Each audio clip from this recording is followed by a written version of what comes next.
Walking, travelling, moving around the Middle East and the Mediterranean is one of the main aspects that has marked the life of the two great apostles of the Church.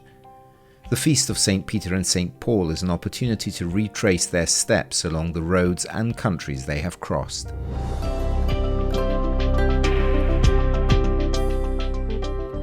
Two priests, one Brazilian and the other Mexican, visited some of the places reached by St. Peter and St. Paul during an excursion organized by the Studium Biblicum Franciscanum in Jerusalem.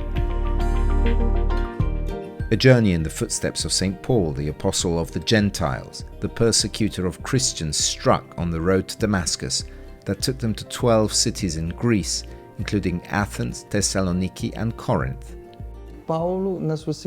Paul, on his second missionary journey, goes to Corinth.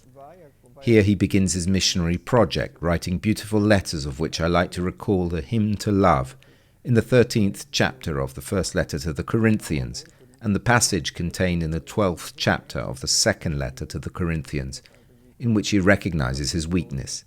His weakness is the strength that allows him to carry on the gospel.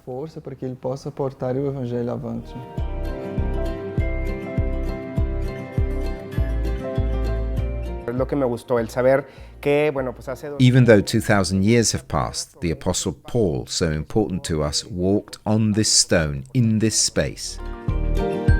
Fisherman of men, first pope and one of the columns of the church. This is Peter. Peter was a disciple of the Lord.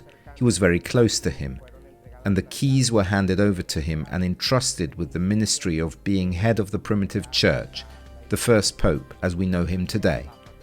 The figure of Peter is essential for our faith and our church. A fundamental place in the life of St. Peter is the Gallicanto, the sanctuary built on the slopes of Mount Zion in Jerusalem, on the place where Peter, afraid, will say several times before the crowing of the cock that he did not know Jesus, just arrested. The Feast of St. Peter is an opportunity to remember the message of this sanctuary, which is above all that of mercy, expressed by Jesus' gaze on Peter after his denial. When the cock crows, Peter remembers that Jesus had told him that he had been denied, and the look on his face, a look of kindness, mercy, forgiveness, aroused repentance in him. He went out and wept bitterly, St. Luke tells us. For the feast, the custos went to Jaffa for a celebration in the church of St. Peter. From here, the first pope left his homeland to evangelize the world. Peter is therefore an apostle, said Brother Francesco Patton in his homily, which reminds us at the same time that the church began within the people of Israel, but was immediately open to all peoples.